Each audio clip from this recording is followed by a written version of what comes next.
Welcome back.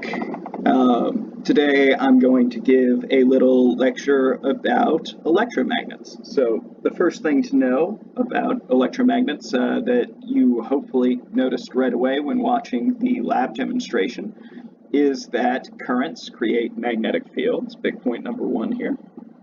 Number two, current in turn is affected by magnetic fields. This shouldn't be a surprise, right? Charges create electric fields and are in turn affected by the electric fields. Mass creates gravitational field and is in turn affected by gravitational fields. It seems as though Newton's law that every force has an equal and opposite force sort of necessitates this. Point number three here, moving charges create a magnetic field. That's what a current is anyway. And as you can see near the end of the video, moving magnets create an electric field. That's how it drove a current. So to start with, let's address point number one here. If we have a wire, for example, the wire you saw in the video, and the current in that wire is going up, as you can see right here, then there's a magnetic field that curls around it. This behaves following the right-hand rule. The idea behind the right-hand rule is just that if I were to, say, point my thumb this way, and then this is my right hand, so if I curl my fingers around, that gives us the direction of the magnetic field. It's as simple as that. And so, there. Then we can also look at coils, right? A coil, again, you have the same sort of right-hand rule, but the issue here is that there's multiple different points, right? So up here, I'd have my thumb points this way, and my fingers would curl up in the middle, and down on the outside. And I'd get, again, over here, thumb points this way, and down on the outside and up in the middle again. So coils generate a fairly constant magnetic field along the center of them, and so the magnetic field looks almost like a fountain, showering up and out from the middle, down and around on the sides. And so that should pretty well cover how magnetic fields behave from currents, right? Point number one there. So let's zip on by point number two. Current, in turn, is affected by magnetic field. Now, as I pointed out, two masses will see a force between the two of them. So you have mass 1, you have mass 2. There's an attractive force between each of the two things. If you have two charges, you see charge 1, charge 2. There's a repelling force between the two things. And if you have two magnets, you still get the same concept. So if the north poles are facing each other,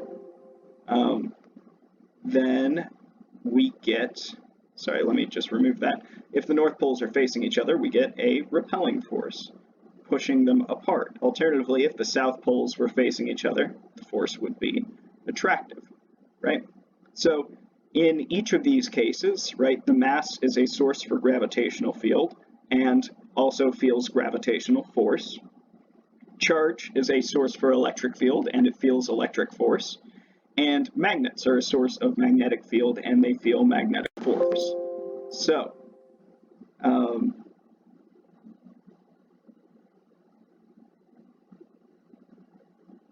we can move right along and take a look at point number 3 here, which, nope, not point number 3.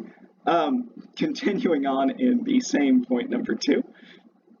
You can see that wire generates a magnetic field. It follows the right-hand rule as shown here. Second wire, with current going the same direction, will also generate a magnetic field.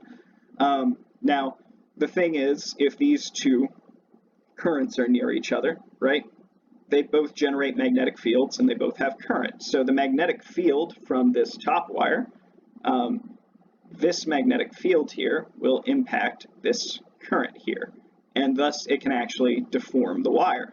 And so if you take a look at the wires, you'll see that there's a force felt on each of the wires, and it's the current cross the magnetic field.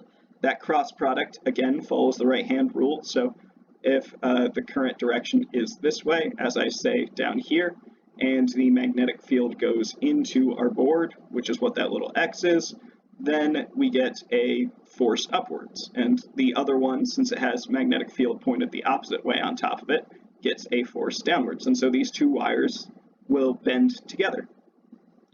Alternatively, if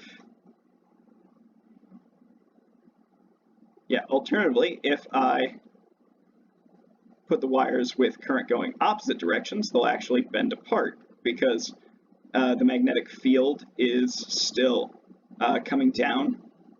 Right in this one, it comes straight down in the middle into the board, and it's the same from this other one. So here, it's going into the board on both wires, and as you can see, the cross product results in a force causing these two wires to split apart. So, as I mentioned, current is just a moving charge. And remember that current is defined as the flow of positive charge, so it goes in the opposite direction of electron charges moving. But yeah, it's the same thing, right? Current is a moving charge. Now, moving magnets also generate some charge, and so a moving magnet creates a sort of magnetic current. And as a result, magnetic current, as you might suppose, generates an electric field. That electric field follows the right-hand rule and curves right around. And that's really all you need to know right now. Electric fields are generated by stationary electric charges. Magnetic fields are generated by moving electric charges. A moving magnetic charge, I guess, which in this case means a combined north and south pole because you cannot separate one pole from the other, generates an electric field. And yes, there are no, again, as I said, magnetic monopoles, single north pole, so there's no way in a stationary system to generate a magnetic field.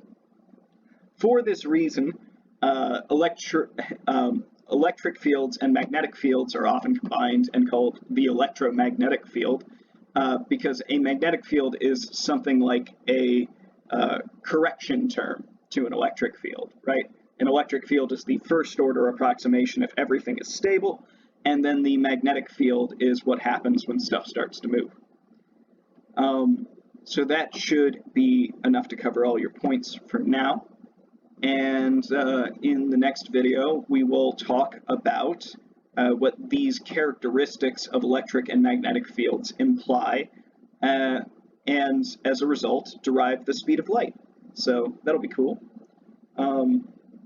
And take care.